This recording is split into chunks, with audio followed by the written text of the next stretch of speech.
pública, a universidade pública, né, com atividades, manifestações, paralisações, mobilizações de todas as instituições federais de ensino.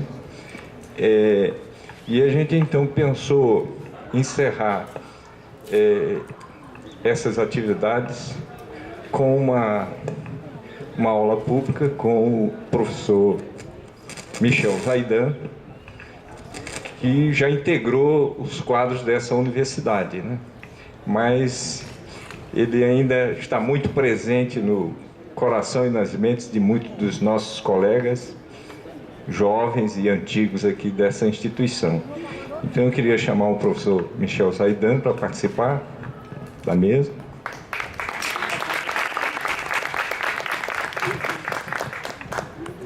E antes de passar a palavra para o professor Michel, eu vou ler rapidamente aqui um texto que a gente pensou em divulgar e publicar nas redes e na página da UFCG com relação a essa proposta do dia 4, em defesa da universidade pública, gratuita, com elevado padrão de qualidade e socialmente referenciada, direito de todos e patrimônio do povo brasileiro. Neste dia 4 de dezembro, em todo o país, realizaram-se manifestações em defesa da universidade pública contra sucessivos ataques do presidente eleito.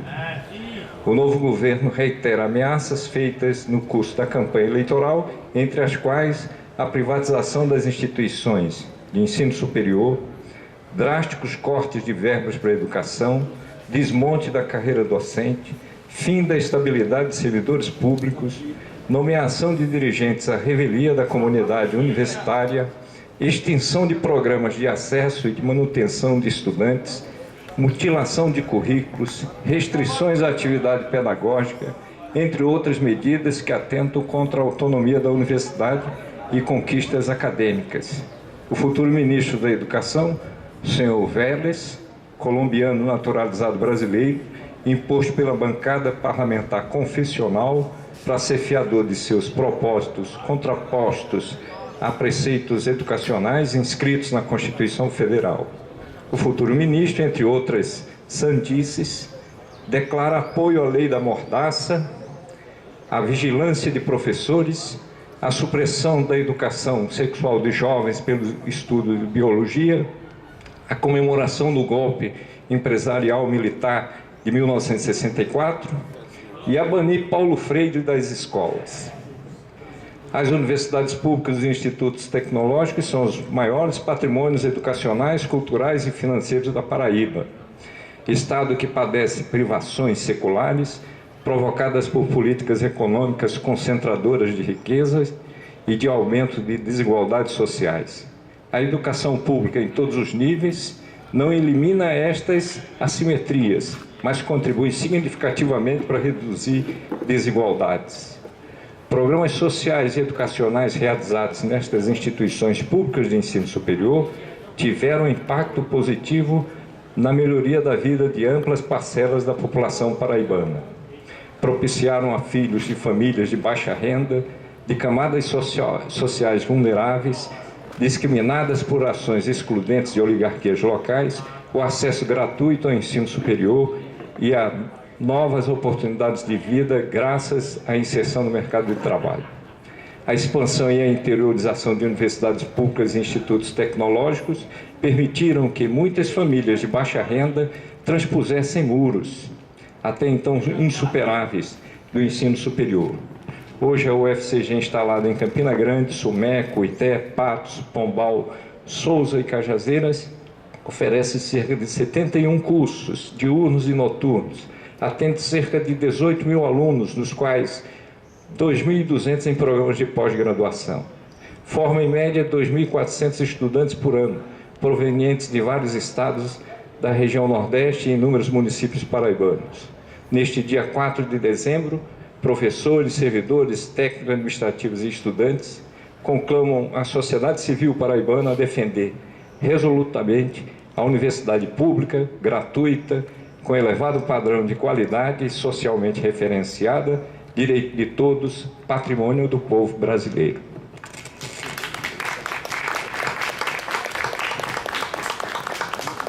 E agora, para não se estender mais, vou passar a palavra para o professor Michel Zaidan, né, para ele falar sobre essa temática, né, e dos últimos ataques, inclusive que ele também é uma das vítimas, né, como parece que agora começa a se disseminar, antes mesmo da posse, essas perseguições. Então, a palavra o professor Michel Zaidan. Obrigado. Boa tarde, já no finalzinho, né? A todos, a todas e ao público LGTBI. Quer dizer que, para mim, é sempre uma satisfação vir aqui à universidade. Hoje é a Universidade Federal de Campina Grande, não era. Antes, na minha época, era Campus 2, Pró-Reitoria do Interior. Aqui foi a minha casa durante quase 7 anos. Aprendi muita coisa aqui, nessa casa. Eu não ensinei, eu aprendi, fui aluno daqui. A minha geração foi uma geração privilegiada porque tínhamos professores de toda parte do mundo. Belgas, franceses, argentinos, hindus, italianos. Então nós tivemos uma experiência cosmopolita de convivência nessa universidade. Devo muito aos meus companheiros e às minhas companheiras dessa época. Eu acho que aprendi a ser o professor que eu sou por ter passado por aqui, né? Aqui foi meu estágio probatório da docência, né? E também foi o meu paraíso, porque depois foi o exílio. Eu considero a minha ida para a Universidade Federal de Pernambuco como a saída do paraíso, se não para o inferno, pelo menos para o exílio. Que essa universidade era uma universidade nova, de certa maneira tinha uma grande autonomia em relação às oligarquias políticas, e aqui se podia fazer tudo, sem sofrer medo de algum processo. Como de fato nós fizemos aqui, junto com os colegas e as colegas, digo, tanto na associação docente, como na sala de aula, como fora também da universidade. Nunca gozei de tanta liberdade e autonomia na minha vida nos anos que estive aqui nessa universidade. Cada vez que eu volto aqui, eu sinto uma saudade, né? Uma alegria, assim, de ter vivido esses anos aqui na Universidade Federal da Paraíba. Posso até dizer hoje que as razões da minha mudança não são de natureza pedagógica, nem científica, nem didática e nem política. Não teria nenhuma razão para sair daqui. Foram mais por razões pessoais, de família. Porque, comparada às universidades, sem dúvida nenhuma, essa daqui é muito mais avançada do que a de Pernambuco, sob todos os aspectos. É uma universidade muito mais avançada. Eu trouxe uma coisa que eu não vou poder mostrar a vocês, que é esse volume aqui, que trata desses anos venturosos, cheio de fotos, para vocês matarem um pouco o desejo de verem isso aqui cheio de gente, em assembleias, votando, greves, saída de greve, grandes debates que se desenvolveram aqui, não é? E, sobretudo, a influência política que essa universidade teve na vida de Campina Grande, né? Basta dizer que a vitória do primeiro prefeito, depois do regime militar, ou ainda durante o regime militar, do PMDB, aqui em Campina Grande, contou com a participação decisiva dos professores e professoras aqui do Campus 2. Estávamos, inclusive, no discurso de agradecimento, representando a associação, pela a contribuição que deu, ou que deram os professores, né? E isso foi reconhecido até pelo adversário, que disse que os PhDeuses do Campus 2 tinham ajudado a Ronaldo Cunha Lima ganhar a eleição. Até o inimigo reconheceu a importância da universidade. Essa universidade, de fato, ela fez muita diferença aqui na cidade de Campina Grande. Tínhamos um colega que não está mais aqui conosco, que foi embora para o Rio de Janeiro, cada família, por razões familiares também, diga-se de passagem, que definiu o calçadão do Café São Brás como sendo a sociedade civil de Campina Grande. Você vai ver que essa cidade ela já foi objeto da ciência política. Dizia ele, Campina Grande tem uma sociedade civil, onde os cidadãos e cidadãs se reúnem para consertar os acordos, os consensos políticos, não é, aqui na cidade. Chama-se o Calçadão. E ele próprio era um frequentador do Calçadão, lá do Café São Brás. E ele estava certo, até porque toda aquela área do centro era uma área de muita movimentação política, de muitas manifestações, de muitas reuniões, atos públicos feitos pelos professores. Mais de uma vez os professores saíram para fazer ato público lá no Calçadão, distribuindo panfletos com a população de Campina Grande, não é? E posso dizer também que nós tínhamos o nosso intelectual orgânico, acredito eu, que era uma pessoa que não se limitava a ser um mero professor ou dirigente da Associação dos Professores. Era uma pessoa que se posicionava em questões públicas da cidade e que arrostou com muitos perigos, muitos problemas, muitas ameaças por conta da sua posição pública. Eu falo aqui do professor Wagner Braga Batista, como talvez representante da nossa geração, porque eram vários, não era um só, mas ele encarnou esse espírito de ser esse intelectual público orgânico, digamos assim, que tomava posição, partido, pelas questões públicas da cidade de Campina Grande. Nos jornais, nas colunas, há muitas manchetes, muitos artigos, muitas polêmicas, onde está envolvido aqui o Campus 2, né? Positivamente, diga-se passagem, não na coluna policial, mas positivamente, né? Posso dizer com todas as letras que o Campus 2 teve muita presença política nesses 10, 20 anos, ou mais, né? 30, eu acho, 30 anos, aqui em Campina Grande. Quando eu volto hoje aqui para falar com vocês, um pouco é nostalgia, né? Um pouco é aquela onda de nostalgia, né? De quem volta para casa, né? Mas também um pouco triste, digamos assim, entristecido, né? Como se não encontrasse a casa do mesmo jeito. Não tá, porque muita gente foi embora, né? Muitos foram embora daqui, outros não estão aqui, né?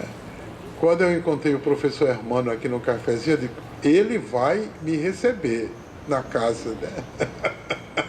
Vai fazer às vezes, não é, do membro mais antigo da família para me receber. Naturalmente tem muitos professores mais jovens que não são da minha época, e não são pessoas assim que eu conheço muito, mas ele não, ele é um professor muito antigo aqui, e não é só um professor antigo, ele é um professor que teve presença pública, atuação, ainda tem, né, atuação pública. É uma pessoa muito importante, está aqui na vida política de Campina Grande, né? Essa universidade tem essa relação muito estreita com a sociedade, que a nossa, entre aspas, não é minha, não tem. A universidade em Recife não tem, era muito distante, era distanciada da sociedade. Um ou outro individualmente é que tem essa relação mais orgânica com os movimentos sociais. Mas essa daqui não. Essa tem uma relação estreita com os movimentos sociais. Quantas vezes o professor saiu daqui para a fazenda da Ramada, para ir aqui ao lado, né? Para defender os que estavam lá e ameaçados de expulsão. Não sei quantas vezes aconteceu isso. Eu mesmo, representante da associação docente, fui muitas vezes levado pelo professor Josemir, ele está vivo ainda, Josemir da engenharia, levado para morreu, levado para um assentamento no meio da noite, sei aonde, que era preciso prestar solidariedade àqueles agricultores, aqueles camponeses. Então, vocês veem o grau de aproximação que a universidade tinha com os movimentos sociais. Então, hoje, quando volto, na conjuntura que nós estamos vivendo, eu volto um pouco triste. Não vou dizer que não volto porque eu volto. Não só pela nostalgia, mas também porque o momento é um momento de apreensão. É um momento de muita angústia para quem passou todos esses anos lutando pela universidade pública, de qualidade, democrática, pluralista, laica, e chegamos aonde chegamos, a esse ponto, né?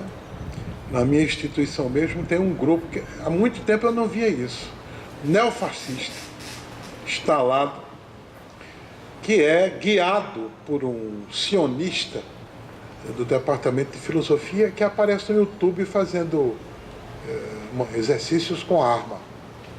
Professor de filosofia. Esse grupo é um grupo de assalto, como se costuma dizer. Quando tem alguns eventos, eles vão para bater, vão para bagunçar, tumultuar, tentar impedir o evento de acontecer. E já houve até sangue num desses momentos, né? A Folha de São Paulo noticiou um confronto desses por conta da exibição do filme O Jardim das Aflições de Olavo de Carvalho. Houve um conflito e uma das pessoas saiu agredida, saiu sangrando e tal. Mas isso vem acontecendo com a omissão daqueles que deveriam garantir a integridade física dos professores, dos alunos, dos funcionários, de todo mundo. Aqui é uma instituição que tem inclusive autonomia, né, autonomia administrativa, só quem pode entrar é a Polícia Federal, a pedido.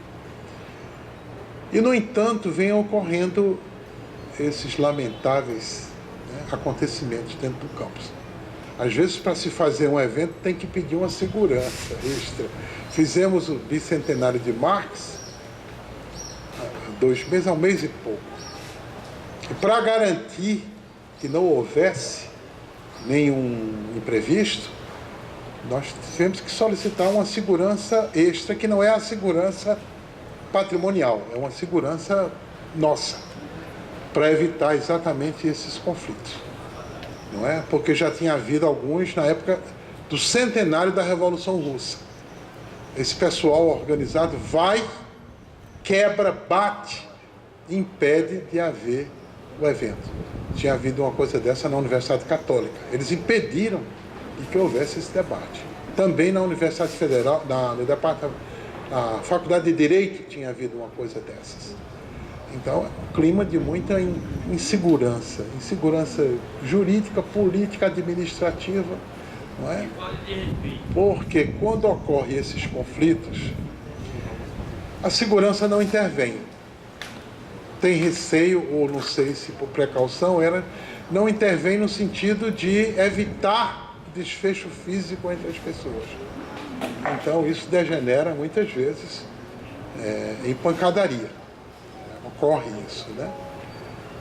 Então, agora há pouco, depois da eleição do camarada, saiu essa famosa lista, uma lista de bem mais de 30 nomes, os nomes mais desbaratados possíveis, como sendo uma lista de pessoas que deveriam ser banidas da Universidade Federal e especificamente do Centro de Filosofia. As pessoas mais diferentes possíveis. Teve professora que disse que não sabe porque o nome dela estava nessa lista, porque nem ela é marxista, nem ela ensina marxismo e nem ela se interessa por marxismo. Então, ficou sem saber por que o nome constava naquela lista. Outros Apareceram porque ensinavam as questões de gênero e de orientação sexual. Acho que a professora da sociologia, o outro, que é o coordenador, também apareceu dizendo que era um incentivador do uso de drogas junto aos alunos. Não é? Essa lista, ela circulou, imediatamente os meios de comunicação deram destaque, né? Até hoje não se sabe se ela é apócrifa, anônima, se eram fake news, não se sabe. Que ela não está assinada por ninguém, é uma lista datilografada, não se sabe se é para intimidação, não é? Se é uma gozação. Eu, como já ando de barbas no molho há muito tempo, eu só posso achar que tem a ver com esse grupo neofascista que tem lá dentro da universidade, né? Sem dúvida nenhuma. Outras apareceram. Apareceu uma outra lista da UPE, a Universidade de Pernambuco, também muito voltada para os professores de História. Aí foram os professores de História que apareceram nessa lista, o nome deles, né? Então aqui e ali vem acontecendo essas coisas. Eu lamento, porque nós já passamos por muitas coisas nesses últimos 30, 40 anos. Muita. A gente viveu debaixo de uma ditadura, né? Aqui no Brasil, em Pernambuco, aqui em Campina Grande, né? Mas há uma coisa que me chama muita atenção nesse momento que a gente está. É a relativa autonomia, a liberdade dessas pessoas de fazerem o que fazem. Porque durante o regime militar era uma ditadura, né? Havia uma repressão institucional, um terrorismo de Estado, para caçar as pessoas que eram consideradas subversivas, né? Inimigas do regime, né? Então, quando você está fora de qualquer ordem jurídica, Estado de Direito, seja lá o que for, tudo pode acontecer. Agora, não é o que se diz do momento que nós estamos vivendo. Nós não estamos ainda numa ditadura militar, não é? Propriamente dita. Ainda nós não estamos nessa ditadura, né? Embora tenha muita gente que queira que essa ditadura se instale no país, nós não estamos. Mas esses grupos se movem com muita desenvoltura para agredir, atacar as pessoas. E o que não se vê é uma reação a esses ataques. O que faz pensar no fascismo, no neofascismo que nós temos nesse país, que não precisa de uma ditadura necessariamente para fazer o que faz. Grupos políticos de direita, de ultradireita, organizados, que sob as asas do eleito se acham no direito de botar as manguinhas de fora e sair atacando as pessoas. E a gente não vê uma reação compatível com esses ataques. Isso é o que assusta. Assusta muito. Não é? Porque nós não estamos ainda numa ditadura como tal, militar. Né? Não estamos. Mas que essas pessoas façam o que querem, aí isso nos assusta. É como se a gente não tivesse mais segurança nenhuma de discutir nada com ninguém. Às vezes nem que sair com uma camisa dessa vermelha. Assim, na época da eleição mesmo, teve gente que foi agredida, espancada, sangrada por conta da camisa. Ou porque declarou a sua opção. Lá em Recife tivemos mais de um caso desse. Não é? Além dos ataques habituais aos homossexuais, às lésbicas, né? Aos transexuais, aos negros também. Esses ataques são mais comuns, mas eles se intensificaram muito também. Muito, muito mesmo. Né? O que leva a gente a ficar com uma certa insegurança, viver uma certa insegurança na rua, no transporte público e etc. E isso não é só de gente da classe média. Naturalmente que muitos desses adeptos do novo regime, entre aspas, são da classe média mesmo. Às vezes são esses meninos que saem das academias, essas academias de ginástica. Eles saem direto de lá para essas manifestações. E não fazem nenhuma questão de esconder, de fato, a sua bandeira, digamos assim, a sua preferência. Não é? Não é não. O que assombra também é que as pessoas comuns, pobres, simples, também aderiram a essa histeria antipetista, anticomunista, anti isso, anti aquilo.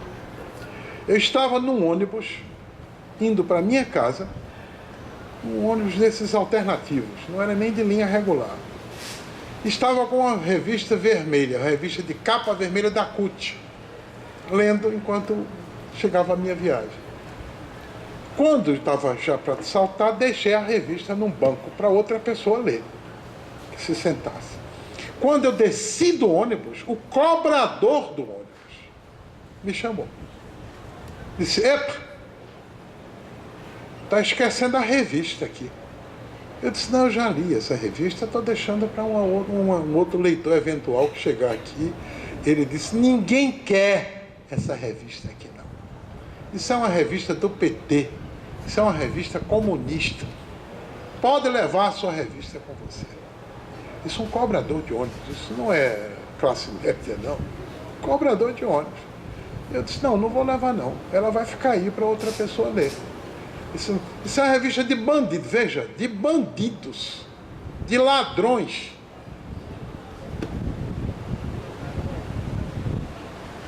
Eu disse: ladrão e bandido é você que estava defendendo o extermínio de pessoas que eu ouvi a conversa durante a viagem. Você é que está na ilegalidade. A pena de morte é proibida pela Constituição. Mas eu não ia ficar, porque eu não ia me atracar com cobrador de ônibus. Quem ia perder era eu. Quem ia apanhar ali, eu acho que era eu mesmo. Né?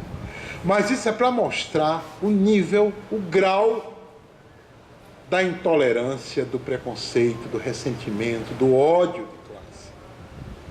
Tem hoje, porque se fosse assim na classe média, tudo bem, mas não é não. Das pessoas mais simples você possa imaginar. Caixas de supermercado, as pessoas mais simples na feira pensam dessa maneira, né? E ainda pensam que o outro vem para salvar a pátria, vem para varrer, né, todos os ladrões, etc. E tal. Ainda tem esse pensamento. E aí eu me dei conta de uma coisa que há tempos a gente vem criticando, né? Mas pelo visto a crítica ninguém ouviu. A influência perniciosa sobre todos os aspectos das igrejas pentecostais e neopentecostais. A gente acha que isso é uma coisa de uma minoria, de gente ignorante, fundamentalista e tal. Não é? Não. O alastramento dessas igrejas junto à população, muito grande, muito forte. As igrejas se tornaram os aparelhos ideológicos da direita e da ultradireita no Brasil. Você assusta porque esses votos que foram dados a esse camarada, não só da classe média, do povo também, foram conseguidos graças à influência desses pastores neopentecostais, simbolizados por duas figuras. Um chama-se Silas Malafaia e o outro é Edir Macedo. Essa igreja, ela é tão sectária, a Igreja Universal, tão fundamentalista, que apresenta os judeus como protestantes ou como cristãos. Os judeus não são cristãos, não aceitam Jesus Cristo. Pelo contrário, foram eles que mandaram crucificar o outro. Mas nas novelas eles aparecem como sendo evangélicos, crentes da Igreja Universal. Tanto quanto os africanos. Nas novelas, os africanos não têm seus orixás, seus ogões respeitados, não. Eles aceitam Jesus Cristo e Deus e não sei quem, etc. É uma espécie de uma falsificação imensa da memória histórica. Agora, tem gente que só assiste a Record, né? Há um problema, né? Tem pessoas que só assistem a TV Record e não assistem mais nenhuma outra televisão. Então, vocês imaginem a lavagem cerebral que é feita com essas pessoas.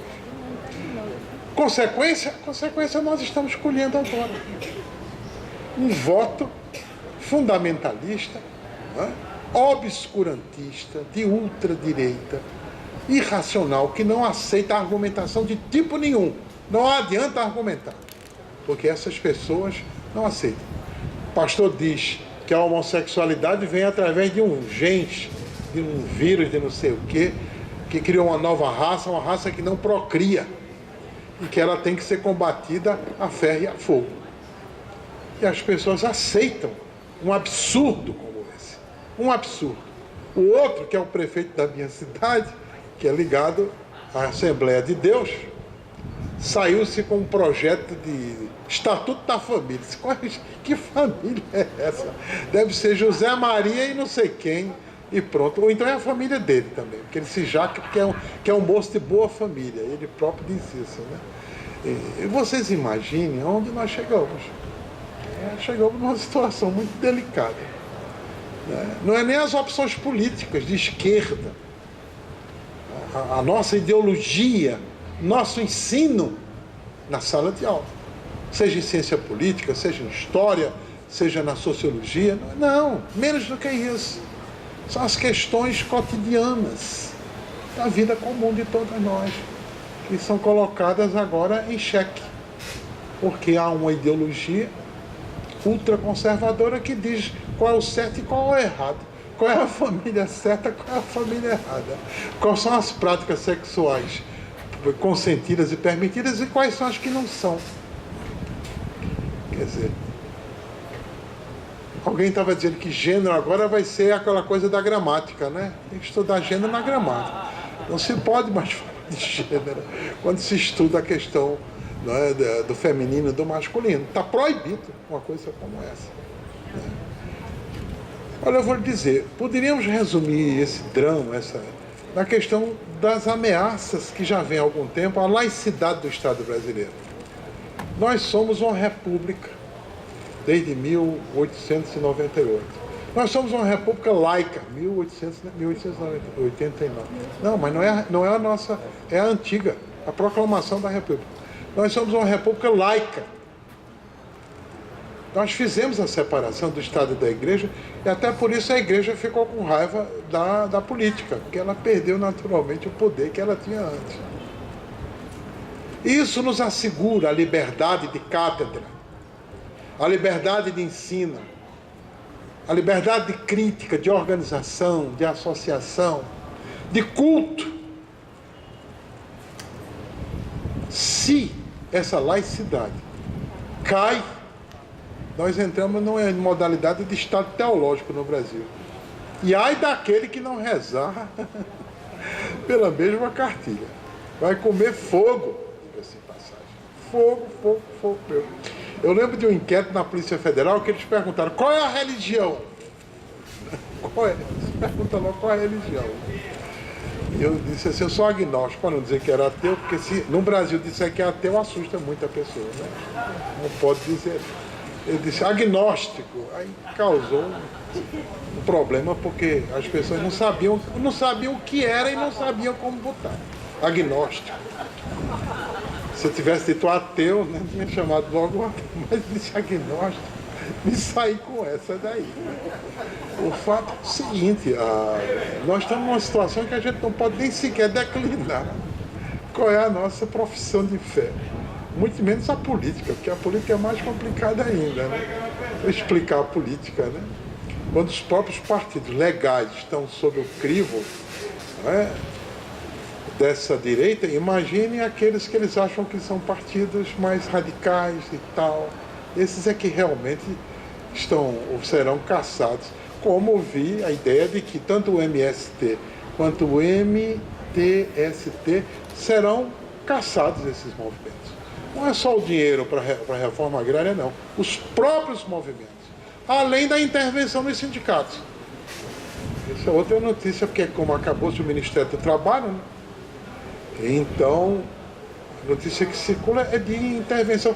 Voltamos ao Estado Novo. Voltamos à época do atrelamento dos sindicatos ao Estado. Se com o fim do imposto sindical obrigatório já foi um choque para os sindicatos, que estão em petição de miséria, imagine com a intervenção nos sindicatos. Aí é que vão fazer o que Getúlio já fazia na época. A depuração ideológica, o saneamento das entidades sindicais. Né? Eu espero que isso nunca chegue, nem nos sindicatos, nem na universidade. Porque nós iríamos sofrer muito aqui na universidade se tivesse um tal de um conselho de ética, como é a proposta do futuro ministro, que é um teólogo, diga-se de passagem, de criar um conselho de ética nas escolas para julgar a conduta dos professores, se eles estão ensinando corretamente ou se estão se desviando do bom caminho, né? Ensinando ideologias políticas, a questão de gênero, de orientação sexual, os direitos reprodutivos da mulher, etc. e tal. Né? Imagine se chegarmos a essa situação. Né? Nós ficaremos numa situação muito delicada, extremamente, até porque nós não temos como enfrentar uma coisa como essa. Né? Como é que nós vamos dar aula sem a liberdade de expressão? Né? Nos guiando por um único texto base, um texto manual. Muito difícil isso, né? Já vejo os dias que a gente não possa falar da teoria da evolução das espécies, porque aí o criacionismo volta a ser ensinado nas escolas. Né? Não se pode falar da reprodução humana, que aí é pecado mesmo. A reprodução humana vai ser realmente um tema vetado, esse tema. Né? A fisiologia do corpo humano, o aparelho reprodutor, né? Vai ser banido das escolas, isso, como sendo imoralidade. Vamos entrar num tipo de educação que é uma educação ultramontana, daquela bem atrasada, como se dava em Portugal, provavelmente na Espanha, durante a ditadura de Salazar e a ditadura de Franco. Porque os pastores é quem vão dizer conteúdo das disciplinas, como é o conteúdo dessas disciplinas. Provavelmente não se discutirá a questão indígena, a questão africana, como está hoje no currículo, por exemplo, porque essas questões terão que ser banidas, né, do ensino de história. Né? Quando foi indicado esse camarada por aconselhamento das igrejas evangélicas, esse colombiano que não fala direito nem português, diga-se de passagem, para ministro da Educação, eu redigi um pequeno texto em cima daquilo que ele apresentou como sendo o roteiro para o MEC. Ele apresentou um roteiro para o Ministério da Educação. Se vocês me derem licença, permissão e tiverem paciência, é um texto curto, é de uma página, eu vou ler para vocês. Chama-se Que Tipo de Cidadãos Nós Vamos Formar? Porque se trata exatamente disso. Que tipo de cidadãos e cidadãs nós vamos formar dentro da universidade? Ou nas escolas públicas, não digo as particulares, mas as escolas públicas, né?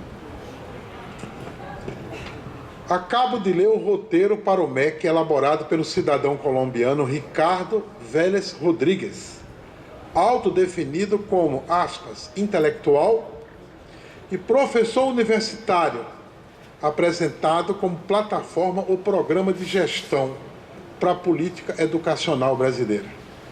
Jacta-se o candidato a ministro, que sempre apoiou o Bolsonaro, e louva a sua capacidade de ter expressado a vontade do povo simples e humilde, né? E, claro, da classe média, diante da insatisfação e da angústia provocadas pela política vermelha do PT. Segundo Rodrigues, a linha do MEC será menos Brasília e mais Brasil. Brasil dos grotões, dos municípios, da periferia, dos centros mais afastados. Identifica ele o programa pedagógico do PT para a escola pública como ideológico, vermelho e marxizante. Ou gramsciano, ele chama de gramsciano o programa.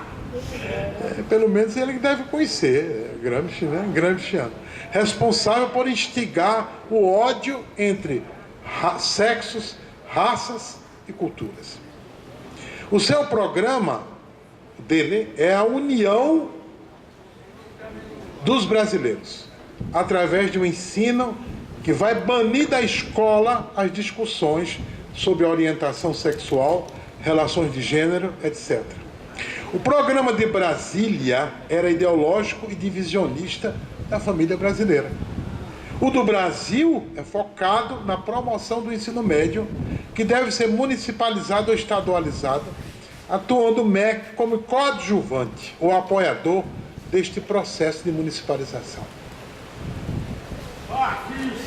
Imagina-se como será esse ensino médio municipalizado na escola pública.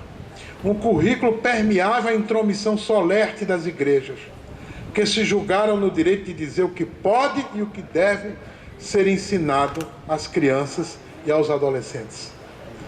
A reprodução humana, modelo de família, o surgimento da vida no universo, etc., esses temas serão objeto, provavelmente, do monitoramento dessas igrejas.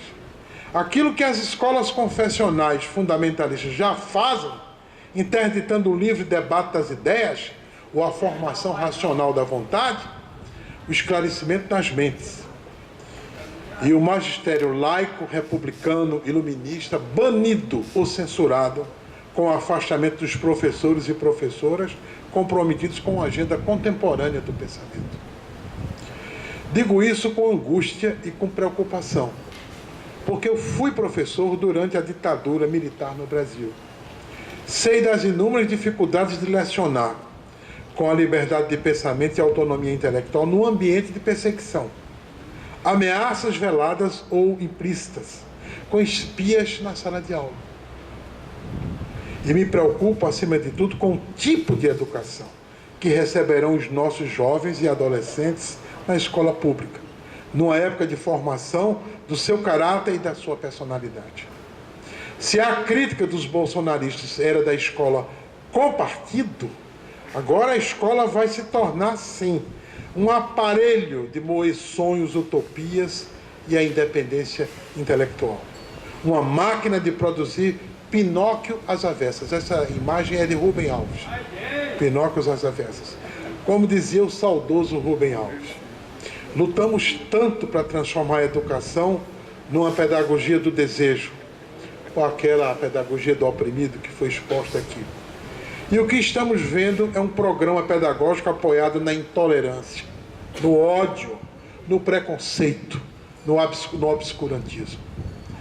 Temo pelo futuro desses educandos da escola sem partido, porque a cultura cívica, democrática e republicana desses novos cidadãos e cidadãs brasileiras vai depender muito da educação desse programa educacional.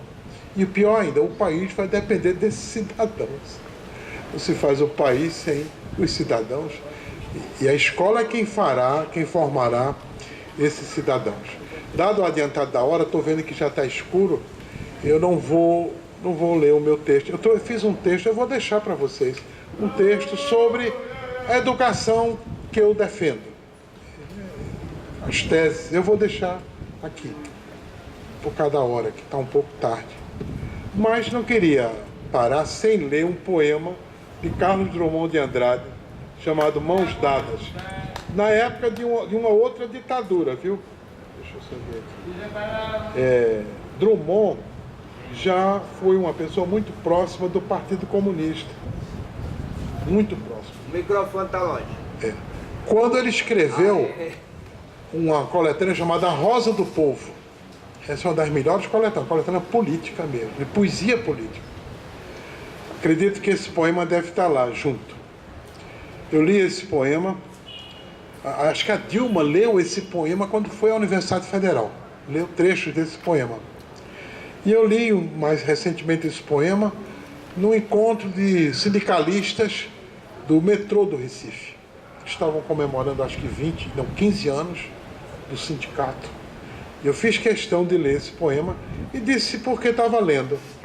Porque eu nunca me encontrei tão próximo dos trabalhadores de uma maneira geral, como no momento que nós estamos. Nós somos alvos de uma caçada.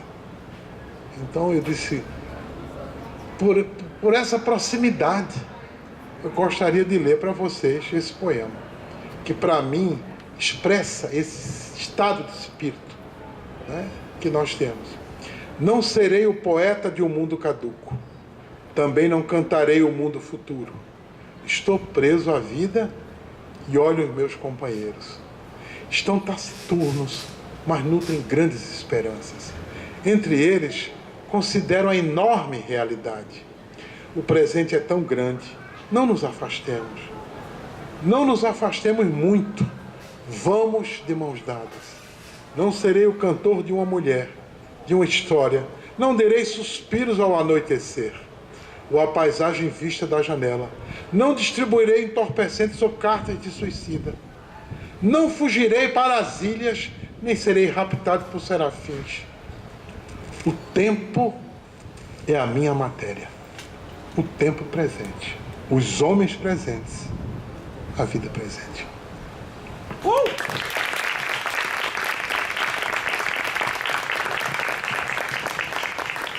texto que eu trouxe eu vou deixar na associação. Nós estamos ouvindo. Bem, se quisesse poderia se estender um pouquinho mais, entendeu? Eu não sei se as pessoas teriam paciência. Mas Bem, o texto fica e a gente então reproduz, coloca na página e tal, vai disponibilizar aí para todos que